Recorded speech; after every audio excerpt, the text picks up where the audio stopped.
Welcome to episode 58 of the Groupchat Wrestling Podcast. Alright, let's just get this out of the way first before my brain melts. Karrion Kross and Scarlett's contracts might be expiring, it might be a work, it might be a shoot, who the fuck cares? Honestly, more people online are dissecting this like it's the fucking Da Vinci Code than they are about fucking Brock Lesnar walking back into the company last week, but I digress. We've got a skeleton crew tonight. Andy is somewhere in the Canary Islands, allegedly dodging Konnan and the Federales again, I think. But my sources are telling me that he'll be back in time for next week's Forbidden Door preview show. But alas, here we are.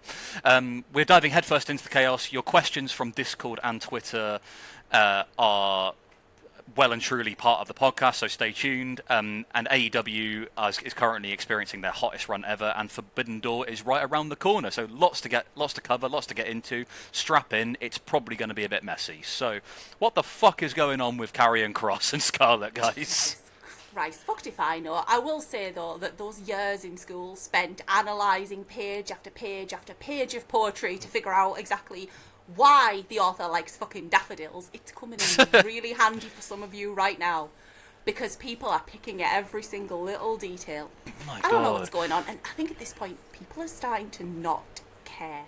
No, I mean, to me, it's like I was saying in the chat the other day, it just feels like anyone would think this guy is like CM Punk level in terms of how, I don't know where his popularity's come from overnight, because I don't remember the same people giving two shits about the guy 6 months ago. Like, he's a nice enough fella. Like, I've seen some interviews he's done. He seems like a really nice dude, and Scarlett too. Like, nothing against them personally. I just don't know where this whole hysteria has come from. It's a mystery to me. Yeah, I mean, it is, but it isn't. And you know what? If this kind of energy feels like familiar to like WWE fans, like in general, they literally did this a couple months ago when it came to the whole "We Want Truth" bit. You know, when it was found out that his contract was expiring as well, and the legitimate plans were he was going to be brought back, but the fans on social media and the live events, we want truth, and then he makes his shocking but not really shocking return at the end of Money in the Bank. You know, and then Triple H gaslighting all of WWE fans, saying, "Oh, did you enjoy that? It was all part of the show." Well, no, the fuck it wasn't. Sean Ross Sapp and all the news sites said no. He was legitimately taking calls from other promotions with possible booking dates, coming up. But he got the call back to come back in, and then you look at the following night on that Monday Night Raw. He cuts that promo. No more jokes. No more R-Truth is dead. Now you're gonna experience Ron Killings. He cuts his hair on TV, cuts his dreads, and then 2 fucking months later, on the Raw after SummerSlam, the SmackDown after SummerSlam, he's doing a joke and comedy bit with John Cena, and it's like, yeah, the 2 months ago, they did jack and shit with R-Truth. So the question I have to all the WWE fans is this: if this is a work and Karrion and Scarlett are already signed and they're going to be brought back into the company, respectfully, I have to ask, what is going to be different this time around than just like it was with R-Truth when they brought him back around? What's going to be different? Nothing will be, because they'll say, yes, we won, yes, we got him back, we got him re-signed, that's great. And then, you know what's going to happen is like Triple H and, you know, his lack of booking creativity, he's just going to be just meandering and just treading water like he's been doing for however many years he's been signed now. But that's the thing, I just don't understand where this hype has come from. Like, how has he got? I don't watch the product, so maybe I'm missing something. But I mean, people talking about him like going to like AEW and stuff like that is it a real possibility? I irrespective of how I feel about the guy as a wrestler, like, he is going to be shown up like big time, because AEW is a very in-ring centered product. WWE is very much character driven, very much like flamboyancy, entrance, pomp and circumstance. AEW is very much like, you know, you do your storytelling in the ring, and I cannot tell you for the life of me, like, a Karrion Kross match. Like, I mean that in the nicest possible way, you know what I mean? But yeah, no, this isn't necessarily a bad thing. AEW and WWE, they're both sports entertainment, but they both focus on a different half of that. AEW is sports, WWE is entertainment. Karrion Kross is apparent. Again, I have not seen enough of him to judge his wrestling, so I'm taking your word for it that he's not. If he was that great at wrestling, I would have seen clips and I would have gone out my way to watch him. But Yeah, and even if he is great, where would someone like that fit? Along with Scarlett as well, because it's not just one, it's two. Where would you put them in AEW? Because the last thing AEW needs is another man wanting to be near the top of the roster. Yeah, and we spoke. I brought this up a little bit before we started, and we have 6 years of evidence in front of us in AEW's existence where it doesn't matter whether it was a John Moxley, Chris Jericho, Mercedes, Adam Cole, Andrade, whoever transplanted from WWE over to AEW, even CM Punk for that instance, even fucking CM Punk, when those WWE former wrestlers went to AEW, what happened? All those WWE fans did not give a single fuck about them once they're in the other promotion. So you see all of this traction on Twitter and all social media saying that we want Cross, we want Cross. That will, I guarantee you, 99% of those fans who are chanting that online will not follow him to AEW. Because as one of my favorite wrestlers of all time have said about wrestling fans from the beginning, fickle. They are more about the three-letter promotion that they work for, and that just proves that they are just WWE fans and not wrestling fans. If you are a fan of that wrestler, then it doesn't matter what promotion that they work for. You should follow them to any promotion. If you truly support them the way you do, then follow him to AEW if he goes there. But I guarantee you, like everyone else before him, you'll forget about him and you won't give a damn about him if he does go to AEW. The thing is, he's not going to go. I think, and he's. I really, really doubt it. Like, because if he was, we would have started to see murmurings of, like there was with Bryan Danielson, like there was with Punk. We would have started to see it months ago. But this all feels like so orchestrated. Like they're creating this facade that he's leaving, he's out of contract. Sorry, them both are. They both are out of contract, and they're both leaving. But even it does feel like R-Truth, like they're just dangling the wool in front of people's eyes with a view to bringing him back in maybe like a month or something like that when the dust has settled, and they're like, oh shit, yeah, we remember him. But it feels so like blatantly false, and the fact that this has been going on in like the news cycles for such a long time has just really turned me off of the idea, because it's just it's just Karrion Kross is, anyone would think it's like fucking Kenny Omega. You know, the way that they're talking about him. You know, if Kenny Omega's out of contract, is he going to go somewhere else? Is he? The amount that people are talking about it is baffling to me. But again, it's that Fed dominance thing, isn't it? So it is, and I feel like this has been an issue with WWE booking for quite some time. They don't book for long-term stories; they book for moments and for surprises. Yeah. They are trying, and have been trying for a long time, to recreate the Yes movement, but that was organic. That was completely organic. Bryan Danielson got himself over.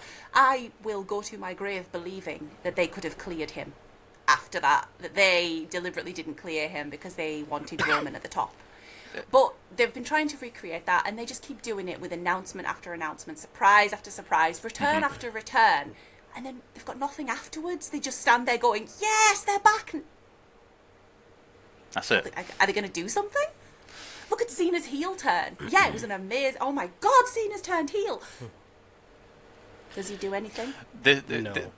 No, not at all. Like it's been, and they've turned him back babyface. I saw the clip about how after the match with Cody, he was like, "Yeah, do you know what? This is so the past 6 months have been essentially all for nothing." But that brings me to a question, the first question of the night that we're going to bring to, which is from Shillbill, loyal follower on the Discord. Shout out Shillbill. Is Cena's generationally bad retirement run karma for what he did to the Nexus? I don't know. I mean, this is when I stopped watching, so I really didn't know much about like the Nexus and stuff like that. But I mean, looking back at it like retrospectively, the idea of like the top babyface in the company, like the biggest star in wrestling at that whole time, basically burying a group of like 8 to 10 up and comers, the way that was transported at a time when they needed young, new, fresh faces, to me doesn't really seem like a coincidence. But at the same time, I wouldn't say it's karma. I just think they just don't. I just think Triple H just cannot book wrestling. I just think he is a very bad, inherently bad booker, and he just does not know how to handle something. He does not have an original idea of his own, and everything that he's inherited has been a Vince McMahon creation. Absolutely. Or he is... he has tried to recreate something from the past, and it hasn't worked. With as for Karma with the Nexus, I fucking hope so, because I loved the Nexus. I thought Wade Barrett was incredible in that. I mean, Bryan Danielson obviously came out of that very well.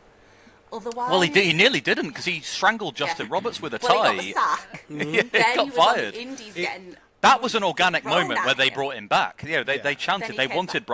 Bryan Danielson, then he came back.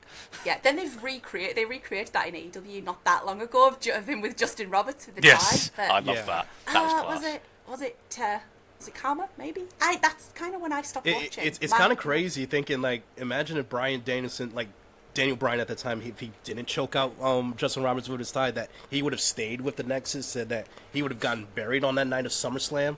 I mean, by Cena, because I'm sorry, it's still ridiculous to this day that Cena takes a DDT on the outside onto the concrete pavement, comes back and defeats. He goes 1v2 and beats them both to come back and win it. Because I think it's even on record that both Edge and Chris Jericho, like, I think in interviews said, like, they were talking to Cena like, no, this is a bad idea.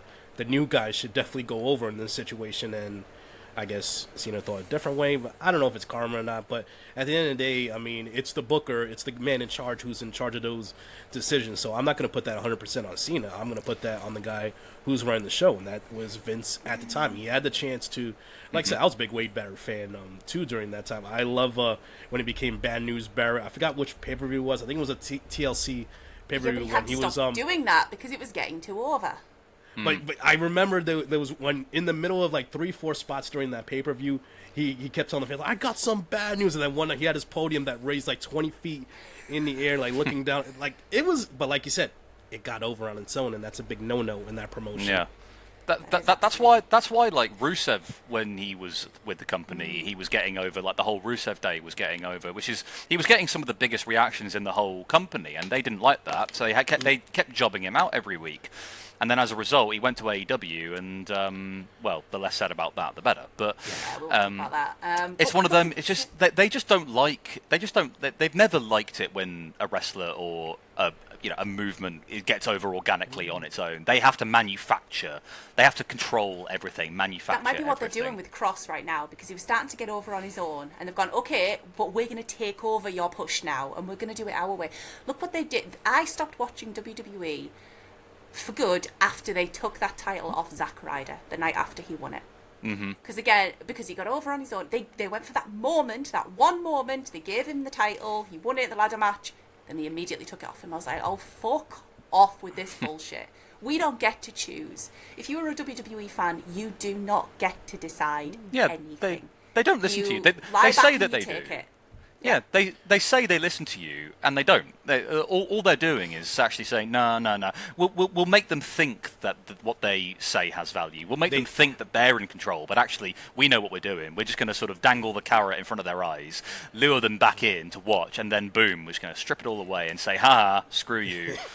Yeah, basically. Contrast that with AEW, where if something gets over on its own, they grab it with both hands. Look at... Well, except with the exception of the Outrunners, because they need to do more with the Outrunners. But by the by, we've talked about that. Yeah, all right. There is some bias towards the Outrunners on this podcast. I will admit, because they're amazing. But look at Max Caster. First of all, as part of the Acclaimed, that got over on its own. They pivoted to put the titles on the Acclaimed, and now with whatever absolutely beautiful work Max Caster is doing right now, it's getting over, and he has started being nice a little bit, tiny bit. Yes, he was. Yeah, he started to sort of compliment the crowd a bit, but just how well it works. Yeah. And Bowens is Mr. Perfect. But no, more on that in just a sec, because I want to just really close off the Fed stuff, because we did have another question. I said about how they like to manufacture everything. It looks like they've even started, well, not even doing that. They're just trusting computers to generate their own artwork now. Oh, we've known that they've done it with their music nowadays, but now that they seemingly are doing it with their pay-per-view posters. Because did you see the spelling error? And did you see like what Roman Reigns' face looked like in that fucking image? I'm so excited for the 31st of August. Oh, mate, me too. Kalash in Paris. The Kalash, yeah. Oh, Kalash in Paris, 31st of August. Be there. So 31st, 31th, like 31th, yeah. 31th. The amplified one, Lally Barlow, great name by the way, on Discord. Forever. mate, what a time. They ask, is WWE becoming an AI company when it comes to matches, production, etc.? I mean, the proof's in the pudding, mate, because you've seen that's clearly AI generated. As Def Rebel have admitted, or they've been found out to basically be using AI to generate the music. That's why it all sounds the same. That's why there's no originality to it. They just have like a catchphrase, and it's just this generic, like really drum and where it really stands out is if go back the last couple of years at Royal Rumble, whether it's the men's or women's, and that's where it really stands out because even a lot of fans. The fuck it is. I know if you close your eyes, you wouldn't know who's coming out. I've seen a lot of fan reaction videos, like when they hear the music, they have no fucking clue who it is until you actually see them in person. Not like during like the 90s and 2000s when you hear that first like riff or that first lyric, you already know like it's Stone Cold, it's The Rock, it's John Cena or whoever. But today, like for whatever reason, that I just don't get how you're a company that touts about record-breaking profits and you're making all this money, but you cut corners when it comes to production, like you said with the music, with the AI generated card posters and everything. And also, let's not forget the merch. I'm sorry, this might be the worst era of merch in WWE. I mean, because I'm sorry, you look at a lot of the new CM Punk T-shirts that have come out since he's rejoined the company. I'm sorry, a lot of those designs, they look AI generated as fuck. It's basically CM Punk, Chicago colors, blah blah. All right, just AI put into AI mix generated. That's what it comes out to. The music.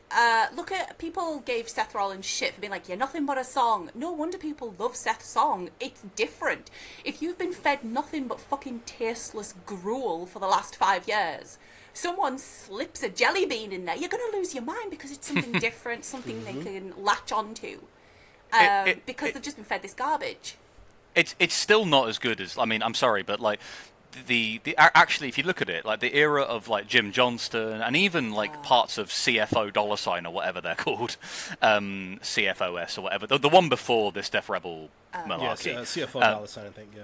Yeah, but no, they actually had some pretty like okay like tunes. My favourite one was always like Aleister Black's because it's got the singer from Incendiary on it, and I really like Incendiary. Like they're a really good hardcore band, but and also just like that image of when he comes out during the takeover when it was Code Orange and the singer of Incendiary playing him to the ring. Like that was actually like probably my favourite musical bit in all of WWE. But at the same time, now you wouldn't think that they ever had anything good because just the slop that they're serving. Like musically is just beyond bad. Like it's stuff that even I have no musical talent, and I could produce something better than this. I could have certainly produced something better than that fucking poster, because everyone looked at it and went, "Why is the A not the tower? Where are Roman's fucking ears? Like, what have you done? How hard are they hitting him over there? His face is melting. They've basically mistaken Starry Night for the Scream." Roman's entire face is like this, and his eyes are out here looking for his ears, which aren't fucking there. It's atrocious. It's bad, so isn't bad. it? Yeah, it's like Roman Van Gogh over here. But why do they not proofread? It took 10 seconds for me to look at that and see the 31st of August. 10 seconds it took. If I can see it, and I'm not clever, I'm thick as shit, guys. But if I can see it, you can fucking see it. I think you saying you're thick as shit is harsh because you actually like good wrestling and. When it comes to graphic design, I have no clue. I am fucking me neither. Clueless, hopeless. But even I could see that. Well, Dipshits. Fed gonna Fed. But now that we've got now that we got the sports entertainment portion of the evening out the way, let's get to the good stuff. AEW is in the middle of what I'd argue is in their best run ever. Like Dynamite and Collision were once again excellent, and we've got Forbidden Door on the horizon. But there's one thing I want to talk about quickly because it's been a bit of a hot topic this week. Now I certainly hate the word ratings, and we're not ones to actually like dissect it like minute by minute or go through like segments and things like that because it's in a world of streaming, cable TV numbers mean absolutely fuck all. But having said that, did you see that they actually did get something like a really big spike like this week?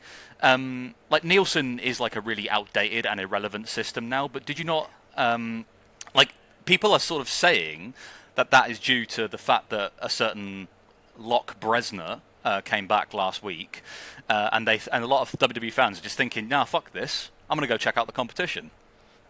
I hope so. I mean, is there merit to that? I think there I'd might like be to believe that. legitimate merit to that. Also, and you talk about the spike, it's almost 100,000 people for more than the previous week's episode, but not. I think it's more not just the Brock Lesnar thing, but it's an accumulation thing over the 6 years or so with AEW just being around, that more fans are just becoming more curious. And I saw it on my timeline. I'm sure you guys saw it too. Like, people I saw tweeting about Dynamite this past Wednesday, who I never see, like new fans in general, like they're just like they're asking questions about, like, who's this Darby Allin? Why is this Darby Allin kidnapped? And I replied to her, I'm like, oh, that's just Darby being Darby. And I know she's exactly like, who you're talking about. Yeah, She was I've like, seen that too. what's Kyle Fletcher's deal? I was like, Yeah, okay, yeah. Trying to explain Kyle Fletcher's like, he's dating Sky Blue. He's got who also has it's complicated with Queen Aminata. He's got some sort of thing going with Takeshita. He's Don Callis' sugar baby. He's bitter exes with Ospreay. He check himself. Don't try and keep up with what's going on with Kyle Fletcher. Just focus on the other stuff. Kyle will break your brain. But yeah, I've seen her. That's amazing, seeing her discover AEW for the first time. Be like, wait, he just kidnapped a guy and everyone's fine with this? You'll bring him back. I think it's one of those things, if you've watched The Big Bang Theory after a certain amount of time, you're going to be really blown away when you watch Mobland.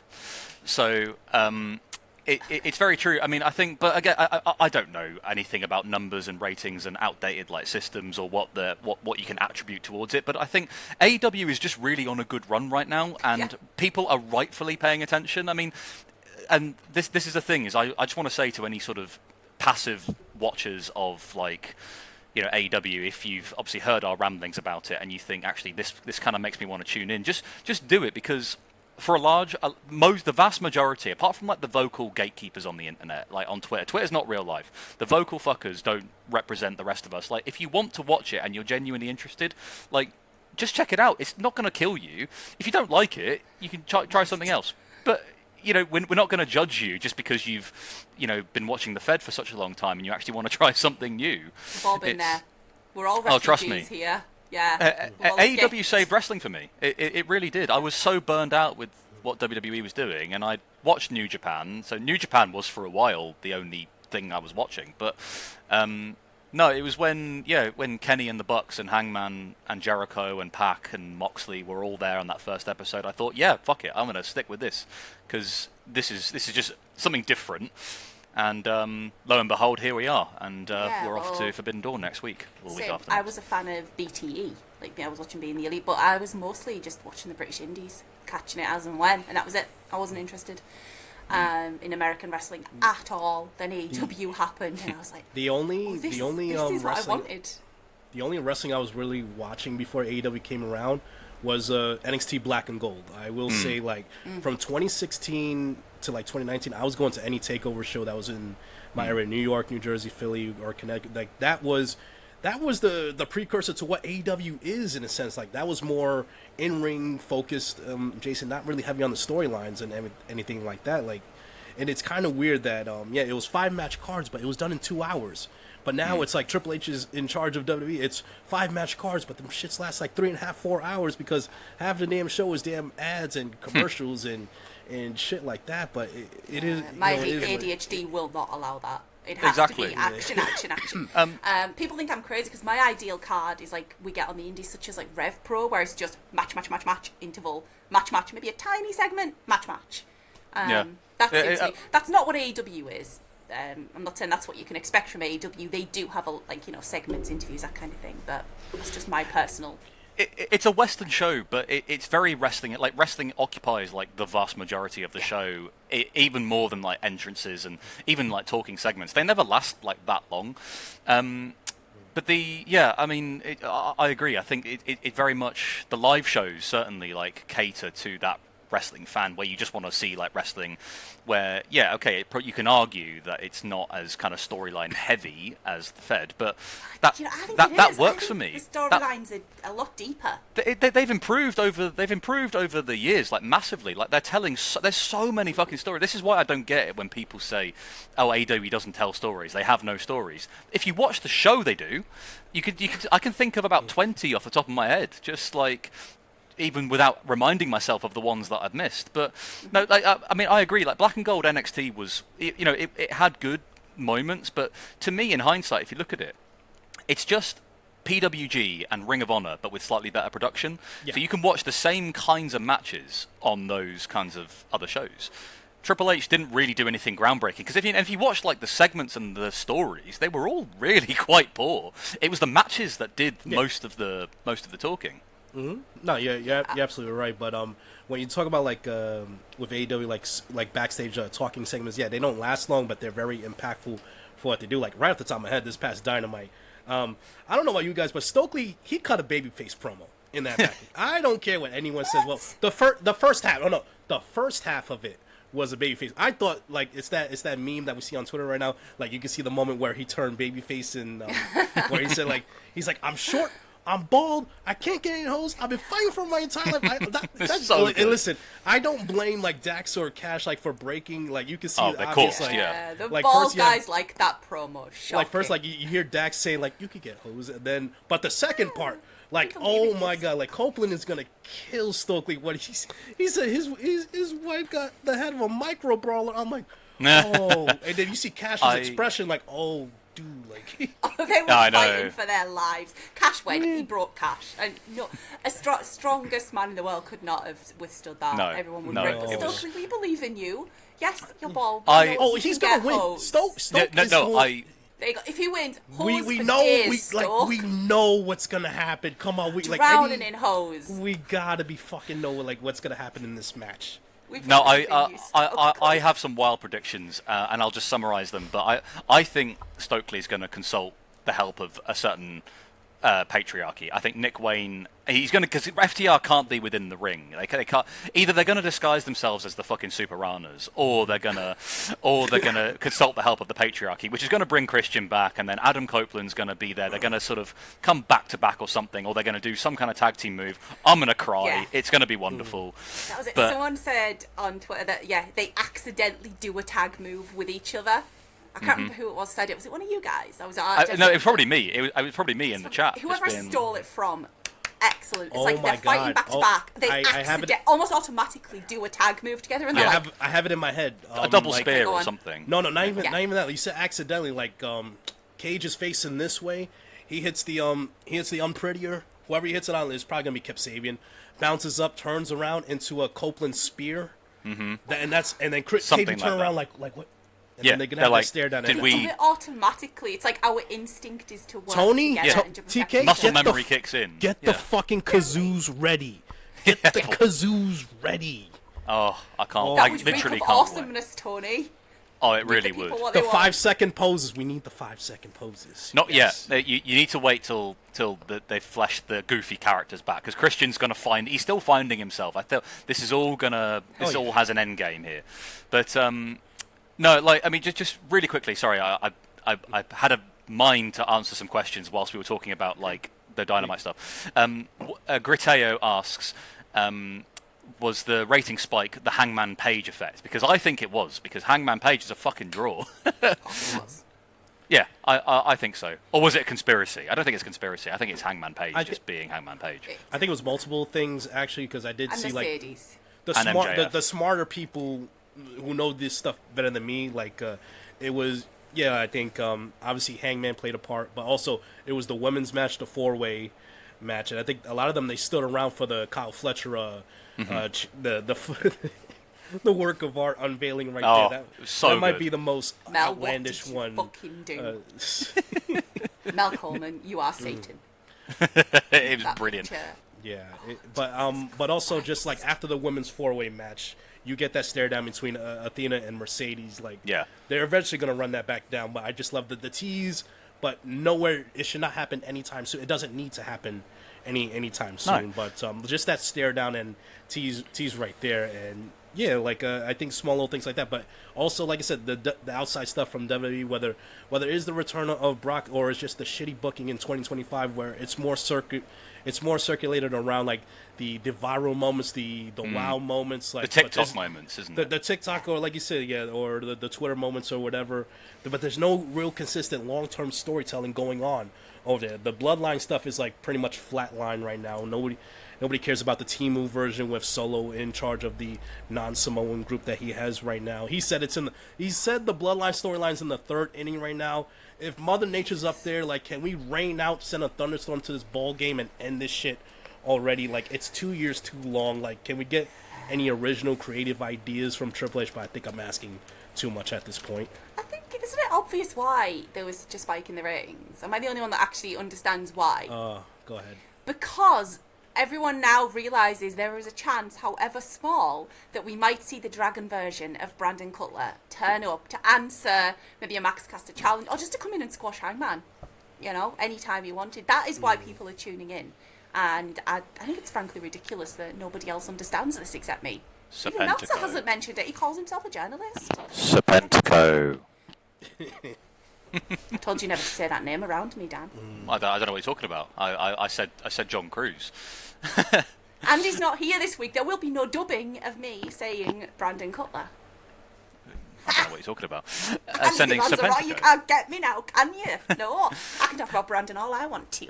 Oh well, we're pressed for time, so I think we need to actually set aside Becky Lynch, sit back up there.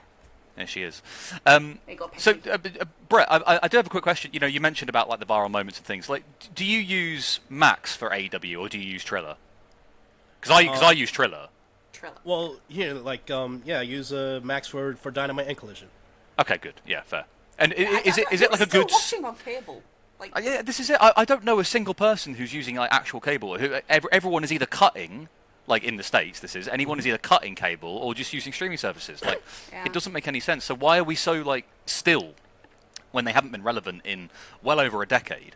Why are we still so fixated on numbers? And even when they're good like this, it's still a bit. It doesn't matter. Like, this on there, yeah. Exactly. It doesn't really point to anything. But the only thing it really points to is that AEW is doing really well at the moment. So. Yeah, people watching on cable are missing the amazing picture-in-picture commentary that is hilarious. It's so every funny. Single time. It is beautiful. It's fantastic. Yes, you get some really good stuff. Usually Taz just making the other two laugh, and it makes. And they have to mute themselves because they're giggling like idiots. Yeah. Just use Triller. It's good. I'm glad to see that they seem to be quite stable because of there was a bit of a rumor that they were sort of in real financial trouble, but it does seem right now that they seem quite stable. Touch wood. Hopefully it stays that way. If you've got a VPN and you're on Triller, you can get their pay-per-views for pretty cheap. Like we get a good price for them over here in the UK. They're cheaper than the Americans. In the UK, usually we get like bundles where you can pay like £35 and you can get like 2 pay-per-views like for the price of one essentially, or like one and a bit. Yeah. But we had that last year. I think last year they did that for both All In and All Out, if I remember. I believe there was one bundle last year that we got here in America, but that's just another good thing when it comes to Triller or whoever's working with AEW. They will throw those bundles. Every now and then, and I've seen a few people. They've done the math on like what it costs to watch WWE, like with all of their products on different streaming services and networks and cable. It could average to like over $100 or $130, and it's crazy because, like I said, I watch Dynamite and Collision on Max. My membership is $17 a month. We know that they're working. I'm pretty that they're working on the pay-per-view side of things. Like hopefully, probably in the near future. Just imagine if they're able to get live pay-per-views on Max right there. Like, I mean, I would hope that it would be at a discounted rate as well. Like, you could right now. It costs me $67 a month to watch AEW because you have the pay-per-view once a month, $50, and plus the $17. Like, holy shit. The thing is that we don't have Max like over here as like a standalone thing. You can't get like Max in the UK, so I hope that they do get it for like the for the US audience, because what we do have over here is Amazon. Like they stream pay-per-views through Amazon Prime, but it's still cheaper to use Triller because it works out like just more cost effective just to use Triller. They also put it on ITV for free a few days later. Yeah, it's delayed, but they do. But you can on ITV is like a free tool. It's like a real TV channel that you get through, But it has its own streaming platform where you can access the pay-per-views and you can access like Dynamite. But again, it's slightly delayed, like after it's aired and stuff like that. But yeah, anyway, I'm not a TV exec. I don't know. This is one of those things. More interesting things. Come on, wrestling. Yeah, no, of course. Yeah, I mean, thank you for sending those questions in. But Brodido versus FTR on Wednesday. Who are we picking for that? Because Jamildo from Discord asks if Brodido are going to do it, and I think they are. because I could never bet against the GOAT, but no, genuinely, like in all seriousness, because I would never turn my back against Bandito, but it's going to be FTR. I think FTR and the Hurt Syndicate seems to be the way forward, because it really ties in to something that MJF is doing. I think this whole orchestrating of like the narrative of whether they're going to be split from the Hurt Syndicate, I hope it's still a ruse, and I hope that they're just like, again, playing with us a little bit, but. Yeah, because FTR need to win the titles, and then they need to drop them to Copeland and Christian at All Out in Toronto. Yeah, it's FTR. I mean, I thought we were going to end up with a Bucks FTR final. We're not. We're getting. I'm glad we're not. Lost. Yeah. I was astonished. I mean, great, brilliant, fantastic. It was a fantastic I didn't match. see it. I did not see it coming. But yeah, I think FTR win it overall. FTR need to win it, because they've felt like they were teasing it at the end of in the All-In match, like they were getting into a bit of fisticuffs, weren't they? And it does feel like an established tag team needs to be, unless Copeland costs them the tag team match or something like that, and we get Brodito versus the Hurt Syndicate. I don't, but actually no, he can't, because Copeland can't get within 200 feet. No, but of he can them. distract. Copeland can, but Maybe his old former buddy Uno or Dos can help him out. Oi, let's go. I thought you meant Evil Uno for a second, but I was going to say... I meant Evil Uno coming out to cost FTR. Can I say about Evil Uno? They are currently, it's running right now while we're filming, so it's going to be too late by the time this airs. They're currently running for charity the world's longest wrestling match. It's a 24-hour match. It's streaming on Mystery Wrestling, so if you want to go back, check that out and donate. I think they've already smashed like half their tag within a few minutes. But wow. That sounds pretty good. I'll have to That's check how that much out. I love this podcast. I would normally never miss a minute of Mystery Wrestling, but there's 24 hours I can catch up. It's dedication. Dedication. I mean, we might be tied up because we've got another thing to film after this. But no, speaking of the Young Bucks, so Laura from Twitter asks, give the Young Bucks a new gimmick for after their ex-EVP gimmick. Everything is possible, but the catch is they cannot have already done it. What are you saying to that? They haven't already done.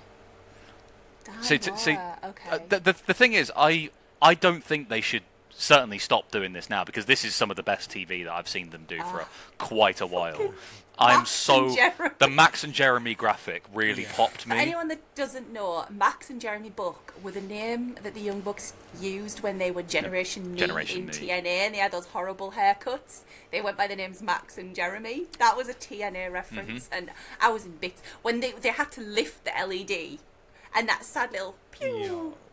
And Justin Roberts' entrance. It was incredible, but Max and Jeremy... It's just when he was reading out the entrance card verbatim, I thought that was absolutely genius. Exclamation mark. Exclamation point, yeah.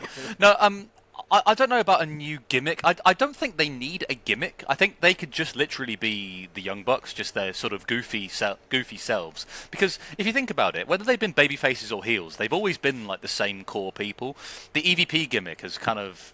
the EVP sort of title that they've had has just played into the whole sort of heel authority figure, but them still being the best tag team in the world.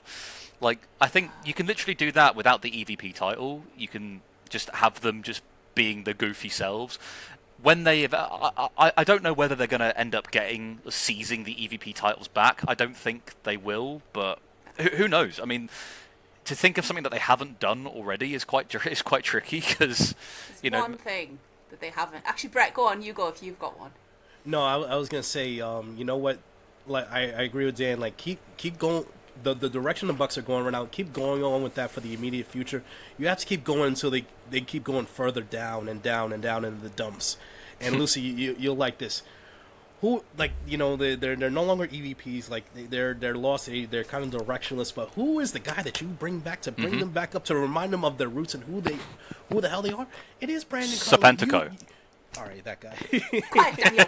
Hush you. It is Brandon Cutler. You could bring back Brandon Cutler when they are down in their dumps, when they got nothing going right for them. And you know what? You could do a couple segments where they take them back home to Rancho Cucamonga, like their old stomping grounds, their old backyards, like in their old ring and old setup. Like, get them back, excuse me, get them back training to what they used to do back in the day, and kind of like just building up a training montage. There you go, building the Bucks back up, building it back up to not their EVP status, just their their best tag team in the world moniker, and go from absolutely. there. Because do you remember when Brandon couldn't get a win, and it was on BTE, it was on Dark Elevation, and the Bucks didn't come out to second him, but then when they did, they came out, they seconded him to the ring, and he won, and it was incredible. And I have never stopped thinking about that's my Roman Empire. That is what they need to do. They need someone like Brandon, or just Brandon. There is no one like Brandon. They need Brandon Cutler as his dragon self to remind them who they are. Okay, I hadn't thought of that. Brett, you win. Yeah, that's fair. But what if Okada is the one to sort of bring them up and actually make them a bit more of a serious sort of threat? Say, look, you guys were tag team champions. You guys ran this company. What are you doing? I mean, or maybe he gets Don Callis to say it for him, because Okada would just call them bitches. So, what if the Young Bucks ended up becoming like sort of aligned with Don Callis in his army that he's building? I say no. I say no in this regard. I think Okada should be the one that breaks, like, is the last that breaks the straw, like with the Young Bucks. Like, I think Okada should turn down the Young Bucks. Like, yes. You guys are losers now. Like, and Don Callis will agree with him, because remember that offer was like over a month ago, but nothing has gone the Bucks' way since then. And if you look at now, they got Kyle Fletcher, the new TNT championship, and those 3 belts that Okada has. What does he need the Bucks? Can what does he need the we Bucks give a with quick anymore? shout out to Okada, because Yes. he's done something really. In fact, it's time. It is time. Why not? There will come a day. I do not have a relevant T-shirt. Today's not that day. Oh no, I didn't pre-plan this at congratulate all. the Rainmaker, because he has become the longest reigning champion in AEW history. Yes, he has, because he's The still Continental title. Yeah, he's still holding that. Like, he's still part of that like lineage, isn't it? So Yeah. that's mad, So, isn't it? congratulations to the Rainmaker. It still shouldn't have been a belt. It still should have just been a trophy. But at the Yeah. same time, But it can't really was a begrudge belt. Okada. So, It was only a That's belt alright. for Eddie Kingston. Sorry, Mike. I don't mean to upset you there. They only gave him a belt to satisfy to satisfy the Eddie Kingston Triple Crown thing. But it shouldn't have been a belt. But at the same time, I'm still kind of glad that Okada's. It really fits into Okada's character, and I think like now we could really start to see some. Like, I'm really looking forward to the Swerve Okada match at Forbidden Door. Like, holy shit! I think that could be match of the night. Hang on. Before we go on, I have an answer for Laura. What go the Young on. Bucks could do that they've never done before. There is one thing they've never done before. Never ever. And that is competed. Now, I'm not saying that they should ever fight each other. Never Oh. ever. The Young Bucks should always be a tag team. Always. But each of them puts a little team together of their own, and they just have, it's almost like Pokemon, and they're like, go, my wrestlers, fight his. Fuck it, they'll have a fantasy wrestling league. But like, fuck it, that would be mine. They would each have little minions backing them up, but God, I hope individually. not. But they would still never ever actually fight each other. It would just be, we're having a row, a little domestic, and everybody else is in on it. We're fighting and we're making it everybody's problem. But eventually, when everyone else is left broken and bloody, the Bucks are there at the end like, should we got 5 guys? Yeah, all right. Yeah. That would be it. No, they will never. I think even they when don't it fight comes each to they other. retire, like they will never have had a match or anything They've done one. against each other. They're They not. had one match on episode 200, I believe, of Being the Elite. It was a cinematic match at their home. And Oh, so Matt cinematic. Oh, okay. Was that during the pandemic, by any chance? Yes. I think so, yeah. Matt won Yeah, it. they needed or something to do Fluffy then. the dog, as he's also known this week. Uh-huh. If you haven't seen the video of Matt's first ever match, Nick's the masked luchador referee. Matt is in a full dog suit. Fluffy the dog. Classic. Well, yeah. I mean, so the Bucks have been trios champions, but we do have a question from the birthday boy Rich, who's on the Discord. He's on Twitter. He's a top fella. Happy birthday, Rich! Thank you for your question. So the Bucks are former trios champions with Kenny Omega, the first trios champions. So with that in mind, the trios championship has been a bit of a sort of it's cooled off, to say the least. So Rich asked this: should AEW abandon the trios titles in favour of women's tags? I don't know about abandoning. I mean, again, I like the trios belts, but I think because the division has been sort of hampered by injuries over the years, like it's been so like unfortunate. There's every reason to believe you can build them back up again, but it's just the problem is now we don't have enough like screen time to really drill into the feuds, especially when you have people like Samoa Joe going off to film like more stuff for Twisted Metal here and there. So again, the talent's there. You can still make the belts good, but I think it's just been unfortunate. I want to give them another chance because I do like the trios matches that they do have, like even like the all-star tags. The quality is there to really sort of, make the trios division good. So, but I still want women's tags. So that's my answer. I feel like for the trios, I'm not. Yes, there's been injuries. Yes, there's been changes in schedules. I'm not sure it isn't just how AEW does things. They do it with individual wrestlers too. They will bench someone until it's time to use them. The trios titles will have their time, and then they get put on the back burner while, say, the tag titles are the focus. Yeah, it's very true. Yeah, and I don't know, I think with AEW, it can be frustrating, but I think it's a feature, not a bug. They have almost seasons where there are different main characters, and I think that's what they've been doing. But yes, to women's tag titles, absolutely. 100%. Yeah. What about you, Brett? What do you reckon? Do you want to get rid of the trios in favour of women's tags, or do you see a way that can be both? I think there's a way you could do both. I think you could do one on each show. I think you could do possibly the trios on Wednesdays, and we've seen with Collision, like not just just in general, I would say the past year or so that the women have ruled Collision, whether it's been singles, doubles, or all-star all-star tags. You could easily put the women's tags on Collision, and there's so many tag teams that whenever we do get the women's tag team division rolling, like they're ready to go. They are. It's been months. Like I think we've seen it happen right in front of us that they're ready to go. He's just waiting for the right moment to pull the trigger. And I would say probably after All Out, because you have Forbidden Door in a couple of weeks, and then the month later you have All Out after that. So I would say probably more likely in the fall you get the women's tags. But no, keep the trios for now. There's work that can still be done with that division. It's one of them. I think a perfect example of sort of tying in with what you're saying there is, at All In when we had Juice Robinson come back in the Casino Gauntlet, and then obviously Ricochet and the Gates of Agony were beating on him, and then the Guns came back. So that is a feud tailor-made for the trios division. Had it all kind of worked out and Colton not got injured, I reckon we would be seeing them sort of involved in the trios scene sort of about now. But obviously Colton got injured, so they had to pivot and they had to adjust. So it's one of them. But at the same time, yeah, the talent is there. I think there are probably like several instances when that's had to happen, and they've had plans to put the belts on some people, but for one reason or another, it hasn't manifested that way. That's not a knock. It's just the way it is, and I don't subscribe to this theory that you have to see the belts every single week. Apart from the TNT title, the TNT title should be it's a TV title, the same way to a point that the TBS is, but Mercedes has really elevated that belt on her own sort of level. But no, the TNT one is like a TV title. Yeah. Exactly, yeah, like similar. So each one has its own sort of characteristic. So I don't subscribe to this theory that you should have belts defended every week or on TV like every week or every pay-per-view even for that matter. But I think you just need to really sort of give us like stories worth investing in, like with how the Ops and the Death Riders were very much part and parcel of like a bigger story. So the match kind of did make sense, and especially at like All In, at the start of the card when the Death Riders took out the Ops, in preparation for the main event, and that was obviously to write off Samoa Joe to do, the Twisted Metal thing and everything like that. But we still saw Shibata on Collision, and we still saw Hobbs somewhere else quite recently, if I remember rightly. But yeah, we still see them. It's just they don't have to be in trios matches every single week. Do you know what I mean? So we do have new trio as well. We have Skyflight. Yes. Scorpio Sky, Top Flight. I think there was probably something planned there with them.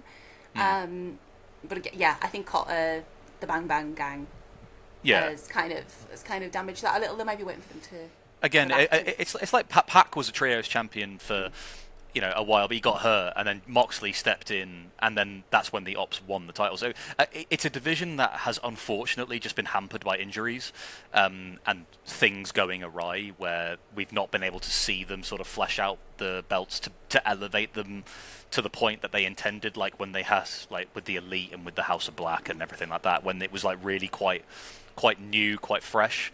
But yeah, I think it all kind of boils down to just that you need to just kind of keep it a semi-regular staple, but not like necessarily on like TV every week. But anyway, more importantly, yes to women's tag titles. So obviously cease and desist for that. Sorry.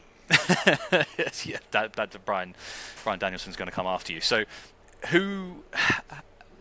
Again, Tony said, hasn't he, about how he would have had like women's tag titles by now, but again, the injuries sort of threw a spanner in the works. Where we probably had it all worked out, we probably would have seen them crowned around about the All In time because it was a perfect stage for it. But for one reason or another, it didn't happen. So he's not just going to just throw them on any random team and just get them on TV. With the belts, just say, oh, look at these shiny new things that we've got. You need to kind of really develop a good story around like crowning the first champions, like have a tournament or something like that. So yeah, I mean, I don't know, but fuck me, yeah, the time is now, like, because the women are killing it. They desperately need to have some tag titles. I think it's one of the things that AEW's needed for like the last like year, I'd say. Yeah. Agreed, absolutely. Who would you put? Say you have, I don't know, 4. If you've got a couple of rounds and then a final, 4 tag teams, women. Who would you have? Give me your brackets. So I mean, I do it slightly differently. I would have it like what Mercedes are doing, because we've seen how it works, and you have women from like other promotions vying for the first tag titles, and I would have these tag titles defended not just in AEW but like across, like in CMLL, in Rev Pro, in New Japan, in Stardom rather, and TJPW even as well.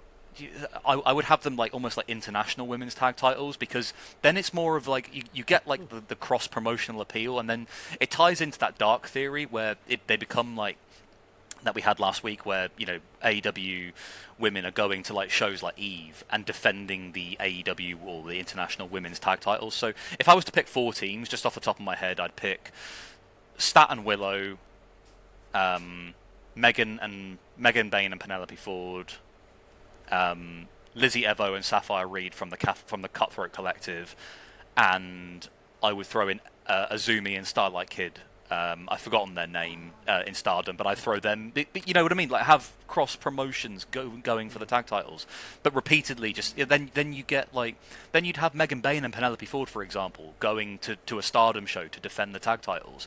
I think that would just be a novelty, and you draw more eyes on like different products that way, I think. You would. I wouldn't have that happen while the titles are being decided. I think the very first women's tag team champions, the pool of competitors should all be AEW. Then have them go out into the world and defend them again. Like sort of, we're crowning the best that AEW has to offer. Now we're going to send them out to face the best that the rest of the world has to offer.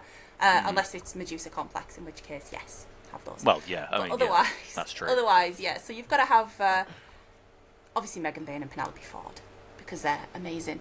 I'd have TJ. I might even have them be the first winners. I would probably go with Julia Hart and Sky Blue and put Tekla in the TBS race. And 4th, oh gosh, there's so many. Now I've said this. There is a lot, yeah. I can't choose a 4th. I want all of them. Willow and Start. It's got to be Willow and Start, hasn't it?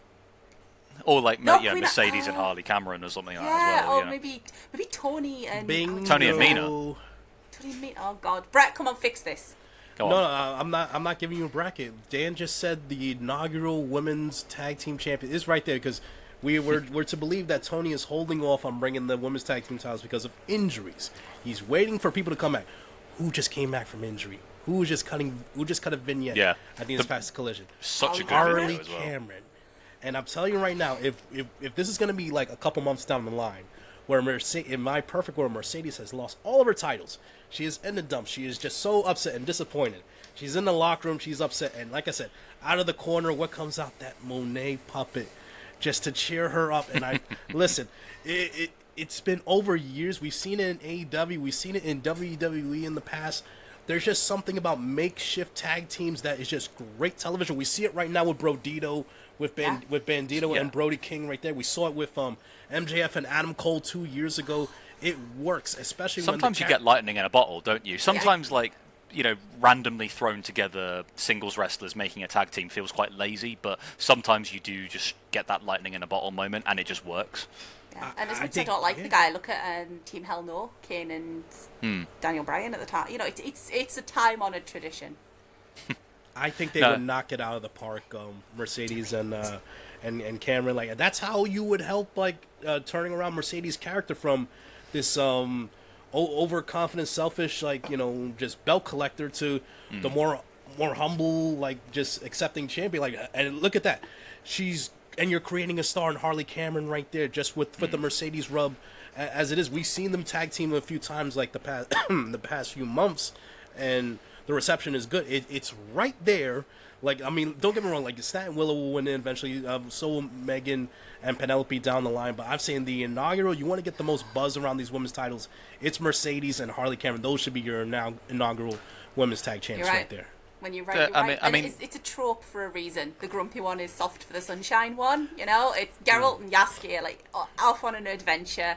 You've got the grumpy sort of serious, I'm the best wrestler in the world, and then you've got Harley fucking Cameron. Yeah, it's Lana Austin, Holly Barlow. It's exactly it is. What Yeah, you want. I was just going to say it is like Lally. It is very much like, but because that's working like on the indies. But if that's on TV, they could really make some magic happen. Like Harley got like a really good reaction when she came back at All In, and I think it would be a good way if once Mercedes kind of loses all of her titles one by one when she needs that pick me up. I feel like the sort of endearment of Harley just trying to do something nice for her, even though Mercedes has called her every name under the sun and has just belittled her. Harley's just unfazed. She's just there, like, just doing her usual shtick, and I think it'd be really good TV. But Mercedes I think they were right not to. Yeah, it's true. Yeah, they were right not to belt Harley up at Grand Slam Australia though, because it wasn't the right time. No, but then you're absolutely right. I think establish the partnership over the course of like a couple of months and everything, and hopefully the crowd start to like react to it, and then that's a really good incentive to crown your first tag champions right there. But yeah, again, there's so many you could pick. But anyway, like, speaking of Mercedes, did you see she appeared at, was it Athena's MPX wrestling show the other day? Which that was pretty cool, wasn't it? And obviously they had the stare down on Wednesday, and then they did the CEO dance at MPX. That's Athena's own promotion, isn't it? I think. That. Yes. Yeah. Can any of us actually successfully do the CEO dance? I'm not going to try. Not while sober, but I will say to Dan and Andy, if he's listening also, when we're at the Eve Riot show, if we get a few pints, I might try it. Maybe. I don't know. Okay. I'm relying on you to film this. Well, yeah, we'll see. We'll see how many pints we get in him before he goes. Right. No, but like we had a question on Twitter about this as well. So Miguel, looking from this past Wednesday after the four-way match, we had another stare down between Mercedes and Athena. After Forbidden Door, we have Death Before Dishonor. Do you think it is the right choice to have the rematch between belt collector Monet and the forever champion Athena? I don't think so. I think it's too soon. I think and plus, Athena shouldn't be she shouldn't be losing the Ring of Honor title until she at least hits like 1,000 days, at least.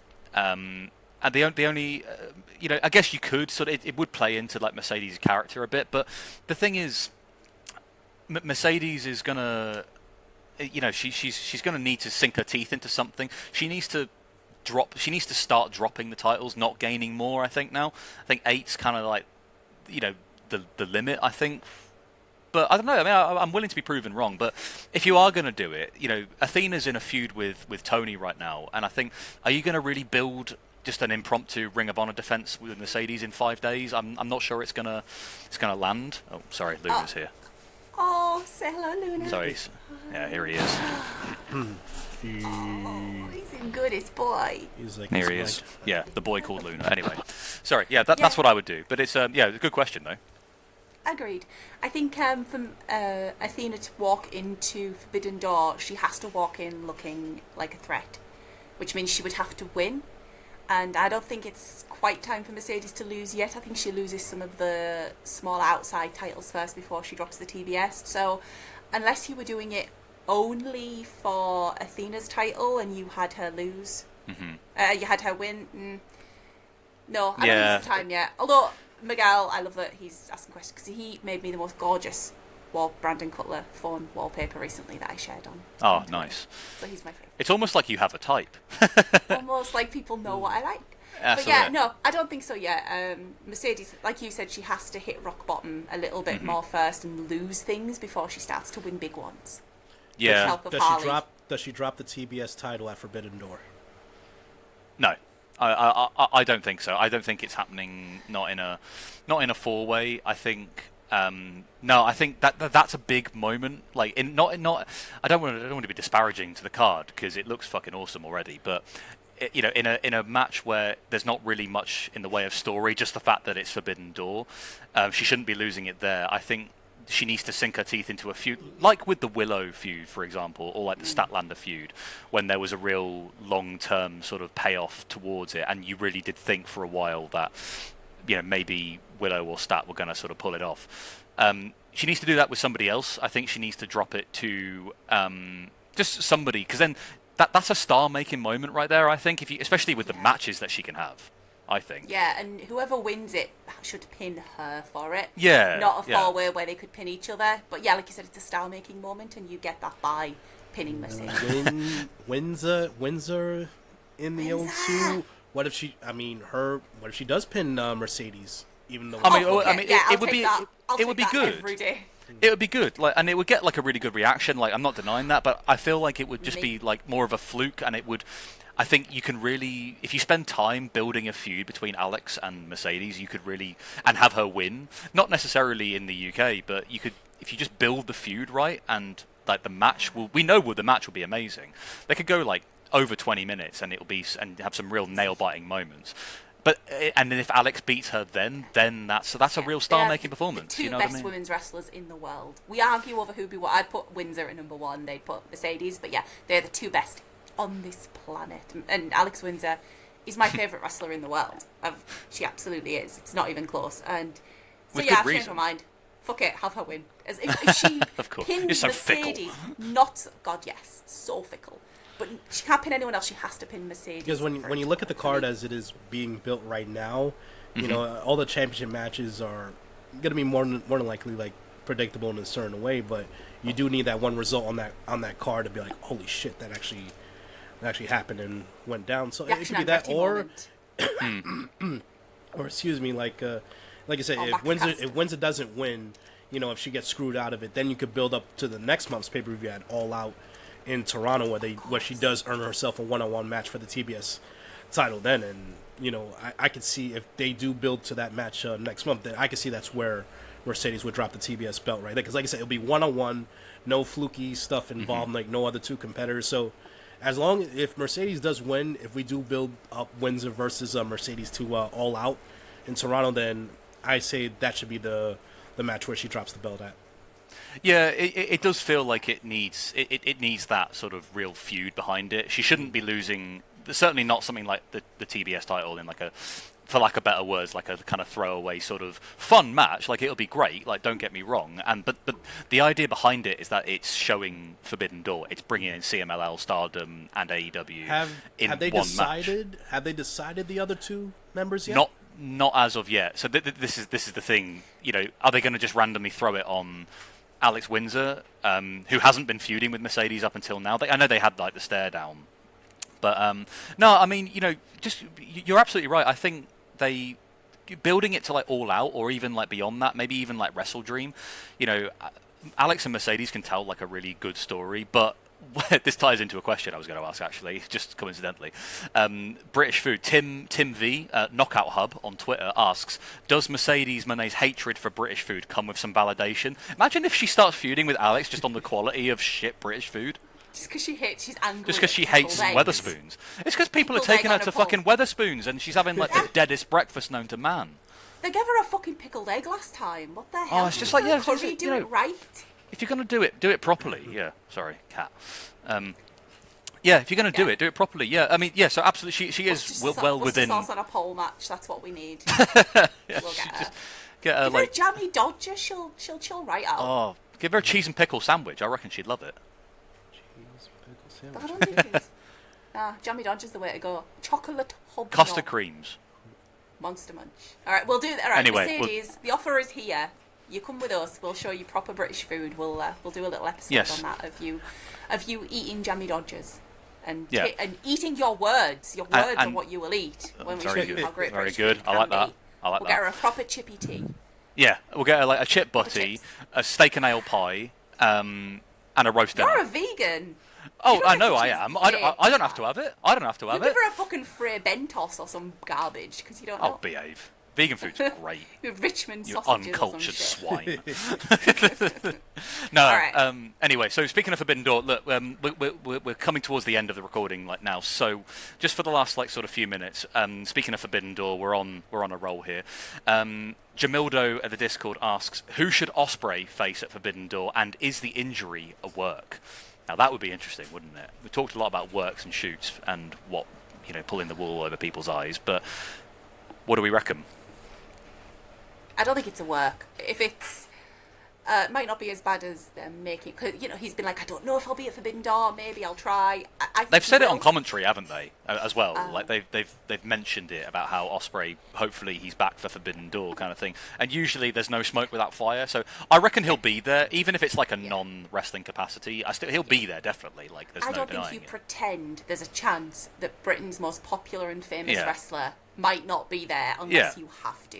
Yeah. That's what I nobody think. comes close to Will Ospreay in this country. Not one person. There's nobody. If he's going to be there, you shout it from the rooftops. He's on the poster as well. Like He is. this is it. I think he's gonna there be one Even way if he or doesn't another. wrestle, he'll be there. Chuck him in Windsor's corner. Well, yeah. Ballet. He'll nail that. But I think he will wrestle because he'll be at Eve the night before as well. But I think he will Unless he's wrestle. at Rev Pro. No, he's not. He's not going to Rev Pro. He'll be at Eve. It's the same night. It 'Cause, is, but Well, how can you be in two places at once, Lucy? It's just physically impossible. And Bandido's it's going why to it's why you've never seen. It's why you've. I mean, I suppose the only exception to that rule is John Cruz and Serpentico, because I still want to see that match. But John Cruz would squash him. We had somebody, I'm not even saying your name because you don't deserve it, said on Twitter that I should give a shout out to he who will not be named. And I'm not fucking doing it because, no. he doesn't have a Give a name shout anyway. out to John Cruz. The amazing, gorgeous, perfect, wonderful, flawless John Cruz. All day, every day. I'd say, let's say sleep. for Ospreay, opponent-wise, I think it would be very fitting if, correct me if I'm wrong, it's Tanahashi's last match in England, Forbidden Door? Yes, it is. This is his last match. You know what? Who better to give him his final match in England than Ospreay? Give me Ospreay and Tanahashi. Just for the good vibes. And a great send off for Tanahashi. Like even though it will be him versus Ospreay, they're not going to boot Tanahashi in his final match. I don't. Even though he's facing Ospreay, I don't think they will. I don't think. I think it would be a nice send off for Tanahashi. Yeah, give me him and versus Ospreay. That was going to be Super John 1988 on the Discord. Also asked who is Tanahashi's last opponent. So you've kind of answered that question as well. So I think I'll answer both of them. So I think Ospreay, if he is wrestling, I think he should face Gabe Kidd if he's healthy. I think that is a match tailor made for the UK. But again, if Gabe Kidd's not healthy, then I would suggest he faces. I would say, give me Ospreay and Yota Tsuji. Because Yota Tsuji's fucking amazing. He should be the ace of New Japan. I think he's the best that they've got at the moment, personally. But I don't see. I know that they've got the G1 still ongoing and everything, but that'll be a good little showcase match. Ospreay would win, yeah, and then have a nice little moment. But Tanahashi, I think he should face Kyle Fletcher because Kyle Fletcher beat Ishii on Collision this week in a great match, and then he cut the promo afterwards that says, "I will beat anything that New Japan has to throw at me. Send me the best you've got."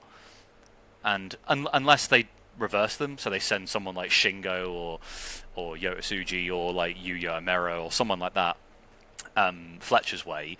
Because Fletcher's winning. Like Fletcher's not gonna drop the TNT title like this early on. So, but it would really sort of solidify him as a main eventer, if you ask me, if he beat Tanahashi in his last match, and it would really tie it. Don Callis would ride that wave for months. Oh, yeah. So. Oh god, he'd be insufferable. It would be amazing. Okay, well you've taken both of mine.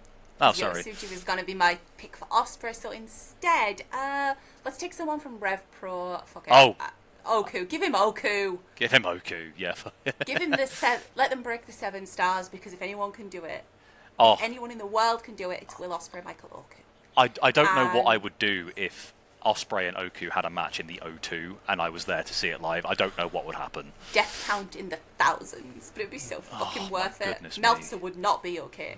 No, he wouldn't. That's, It would be on a big stage like that. so Michael Oku, Will Ospreay would nail it.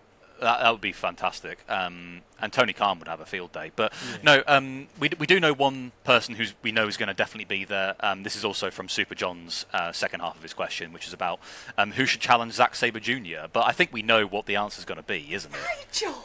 Imagine! It's gotta be Nigel. It's Nigel. It is. I know it has to be. I know it's going to be Nigel, but like I said in the group chat, yes, it should be Nigel. But be honest with ourselves. The better match, I think, is Zack Sabre Jr. versus Lee Moriarty. No, it is not. Yes, it is. No. Oh my god! Did you see Nigel versus Brian? It was fucking incredible. No. It was. I was there for that match. It was it's good. because Nigel is my type of wrestler. My other choice would be Garcia, which I know you're all gonna shake your heads at. No. Oh, I know you want Hechicero. No, because Zack Sabre Jr. and Hechicero had a match last year, which was honestly like top 5 of the whole year. But Hechicero is fighting Bandido at Death Before Dishonor, so they're building to that. So it's not going to be Hechicero, but all right. No, I honestly think, and this is not a slight on Lee Moriarty, I think he's there to take the pin in this Fatal 4-Way. As much as I love the guy, and I do think he is absolutely quality, and he is top tier. The selling point is Zack Sabre Jr. and Nigel, and I still think they would have a really good match. Like Nigel and Garcia versus FTR was actually really good. Nigel versus Danielson was good, and they touched on it like a few months ago, and also last year they can touch back on the Casino Gauntlet that they were both in. You know what I mean? So I think that there is a story there. Yeah, they were face to face in that as well. Yeah, in the Casino Gauntlet, it was. Yeah, and plus we don't know when this, if there will ever be a chance where Nigel will ever be able to step into the ring again, like after this. So that's the point. Is Nigel okay to do that? I mean, like a 4-way is very different to one-on-one with Zack. It is. So I don't think he's taking many bumps in this one. I think he's just playing it. They're playing it safe. So the other 3 can do a lot of the work. Like, Nigel will have a few spots, and he might like hit a few moves here and there, and he might sort of get some. Get beaten down on a couple times, but they'll play it safe. They won't like risk him like too much, just so they can put him in with Zack, and they can have like a real go all out kind of 15-minute kind of title defense. If I'd love Nigel doesn't win this, I'm going to assume that's why. That he's not ready, or he's not they don't put Nigel in a throwaway match on Collision without some plan for it. You know what I mean? Can I just throw this out there? My hopes are sky high that I see Nigel because I love him above all things. Can I just throw this out there, like future down the line? Let's say it's going to be Nigel versus Zack. Zack wins the match. Zack is celebrating, and this is at the end of the G1. The G1 is already concluded, where Takeshita, fingers crossed, has won the entire G1 climax. After Zack Sabre Jr. is celebrating in the ring, Takeshita comes out of nowhere and takes out Zack in front of the O2, in front of his live crowd. You imagine the levels of heat that Takeshita would get right. If Takeshita wins the G1, and Zack, like I said, Zack's going to win that match in the O2. Takeshita should take out Zack Sabre Jr. in front of his home crowd right there. Yes. The fucking I'd love heat that he would get right there would be amazing right there. Like, if you want I'm furious just hearing you talk about it. Yes. That's the point. That's the point. You build that fucking... Yes. No, do you know what they should do? Nigel should... Nigel should win the Fatal 4-Way. Hechicero and the Don Callis family should beat on Nigel afterwards, and then someone comes out to, even the odds, I don't know who exactly. Garcia. But then... Surely. Well, yeah, maybe. You but give even Garcia to Nigel the way you were going to give him to Brian originally. Well, possibly, but then maybe you have Garcia cost Nigel the match at the O2. That's one thing, but then Takeshita comes back and beats the shit out of both Zack and Nigel. I'd love that. I'd be cheering. Or you know what, like Zack's done cheering, and then Nigel's in the Don ring. Callis has gone up to Danny Garcia and said, "Are you sure you want to be with these people?" So he's stroking. He's sure. He's a good boy. Stop trying to turn my boy heel. I forbid it. Danny, behave. I forbid it. Oh, man, can you imagine just that reaction? Like I said, Zack wins the match, and Takeshita G1. Like, we know that championship match is coming down the line eventually if he does win. Like, take him out right there in front of his home crowd right there. Brilliant. Yeah. Well, I'm going to go and scream into a pillow. Well, in Africa now. we can revisit this sort of next week in our preview show. But that's going to be all the time we've got for today. But honestly, thank you for listening, and thank you for watching, and thank you again for all your questions, everybody. We hope we've done them justice, and we hope we've given you some satisfactory answers worth a debate.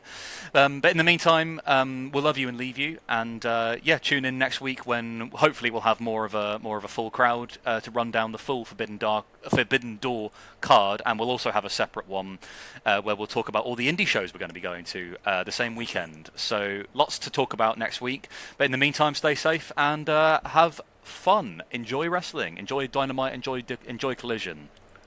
Bye.